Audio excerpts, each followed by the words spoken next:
ओम श्री गुरुदेवाय नम। आज्ञा गत अध्याय आम आलोचना कर गोमाता महात्मा विषय आम आलोचना करवा।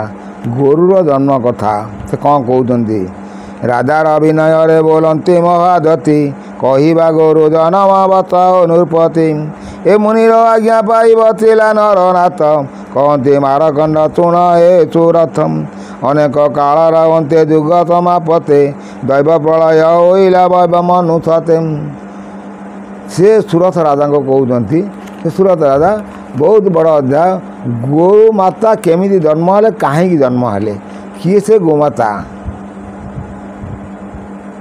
बहुत सुंदर विषय वस्तु आपण मैंने यदि मन ध्यान दे शुणे मु तरतर ही कहीदे पढ़ी जाइए आप मैंने शुणिपारे। ये आषाढ़ शुक्ल त्रयोदशी दिवसरे ककड़ा संक्रांति बृहस्पतिर बातरे से दिन दल नहीं घोटिला दुकातम अशेष कोटि ब्रह्मांड सबु हेलातम।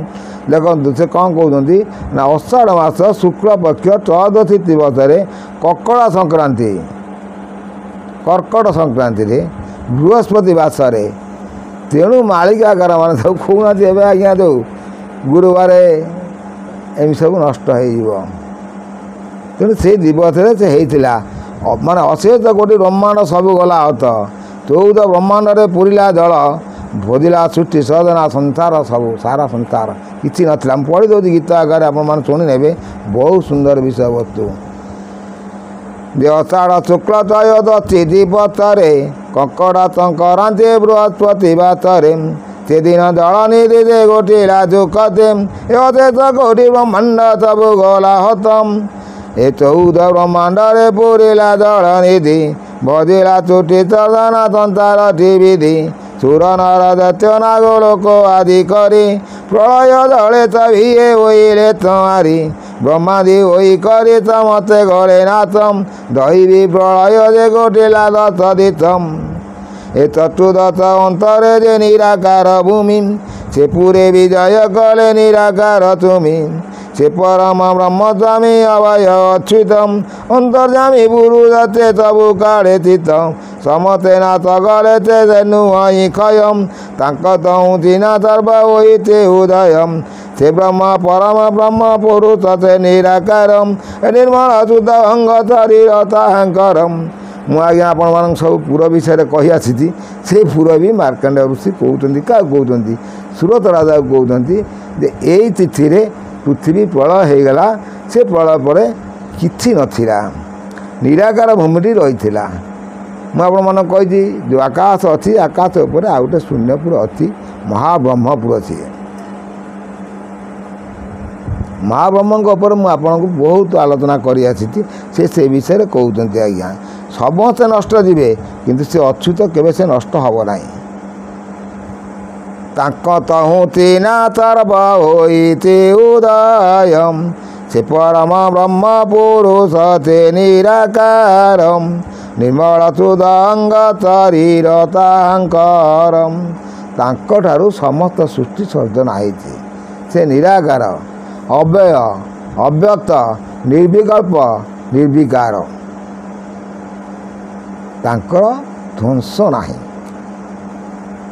भल कथा से कहते से कौन कहते देखा भल से कौन कहते से प्रभु प्रलय उत्पातर कारेणी सृष्टिर अंते गर्भरे सहरे धरणी एवं मारंते ते ब्रह्मांड संसार पुणी मने इच्छा कले जगत संसार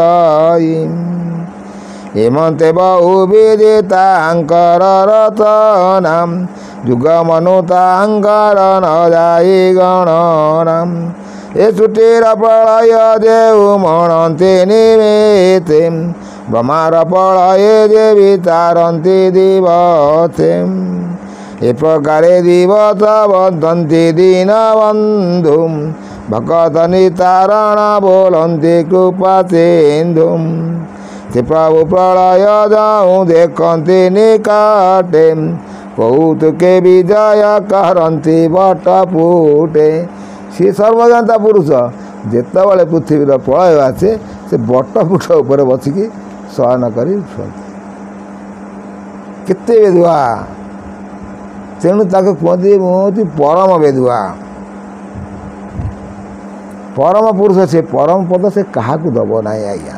ମୁଁ ବି ଏ ବିଷୟରେ ଆପଣମାନଙ୍କୁ କହି ଆସିଛି ଯେ ସେଇ ବିଷୟରେ ରାଜା ତାଙ୍କୁ ବୁଝେଇ ବୁଝେଇ କହୁଛନ୍ତି।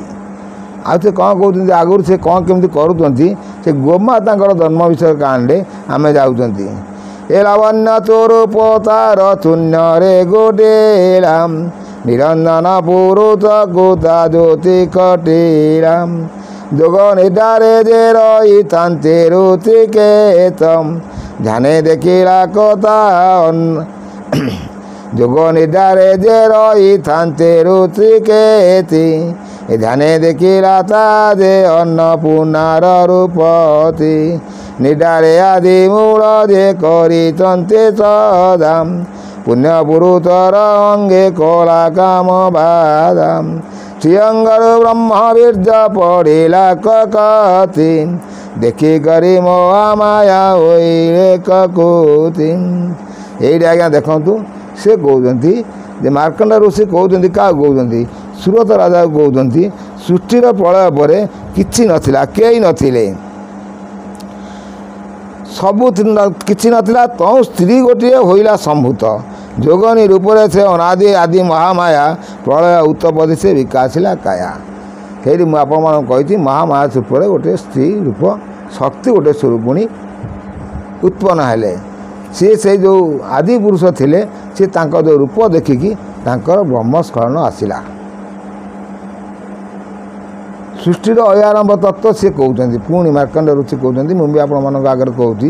ଆଉ ସେ କ'ଣ କହୁଛନ୍ତି ଶ୍ରୀଅଙ୍ଗରୁ ବ୍ରହ୍ମ ବୀର୍ଯ୍ୟ ପଡ଼ିଲା କକତି ଦେଖିକରି ମହାମାୟା ହୋଇଲେ କକୁତି ଏ କଳିତ ଜଳରେ ପଡ଼ିଲା ବ୍ରହ୍ମ ବୀର୍ଯ୍ୟ ନିର୍ମଳ ନିଧି ପାରାଏ ଦିଶେ ତାର ତେଜ ପ୍ରତ୍ୟକ୍ଷରେ ସେଇ ବୀର୍ଯ୍ୟ ଅନାଦି ଅଚ୍ୟୁତ ପିଲାତା ନେଇ ନେଇ ଆଦି ନାରୀ ମାତମ ଏ ତାଙ୍କଠାରୁ 3 ପୁତ୍ର ଜନମ ହୋଇଲେ ଦିବ୍ୟ ରୂପ ହୋଇନତେ ଶୂନ୍ୟରେ ରହିଲେ। ଏଇଟା ଆଜ୍ଞା ଦେଖନ୍ତୁ ମୁଁ ଆପଣମାନଙ୍କୁ ଆଗରୁ କହିଛି ଆଦିଶକ୍ତି ସେ ବ୍ରହ୍ମା ବିଷ୍ଣୁ ମହେଶ୍ୱରଙ୍କୁ ଜନ୍ମ ଦେଇଥିଲେ, ତେଣୁ ସିଏ ବି ସେ କଥା କହୁଛନ୍ତି। ତେଣୁ ଗୋମାତା କିଏ ହେଲେ ସେଇଠି ବଡ଼ ସନ୍ଥି କଥା ଅଛି। କାହିଁକି ଗୋମାତାଙ୍କୁ ଏଡ଼େ ବଡ଼ ବଡ଼ କିଏ ଦେଲା ପୁଣି ମୁଁ ଆପଣମାନଙ୍କୁ ଗୋଟେ ଗୋଟେ ଅଧ୍ୟାୟ ବଡ଼ କରିବା ପାଇଁ ଚାହୁଁନାହିଁ, ନେକ୍ସଟ ଅଧ୍ୟାୟରେ କହିବି। ଦେଖିବା ଗୋମାତା କିଏ ହେଲେ, ସିଏ ଏତେ ବଡ଼ ପୁଣ୍ୟପଦ କିଏ ପାଇଲେ। ସୃଷ୍ଟିର ଆଦ୍ୟର କିଛି ଅଂଶ ଆପଣମାନେ ଶୁଣିଲେ ବହୁତ ପୁଣ୍ୟ ଅର୍ଜନ ହେବ, ବହୁତ ଜ୍ଞାନ ବି ଅର୍ଜନ ହେବ। ଏତେ ରହୁଛି ଆଜ୍ଞା, କୋଟି କୋଟି ନମସ୍କାର।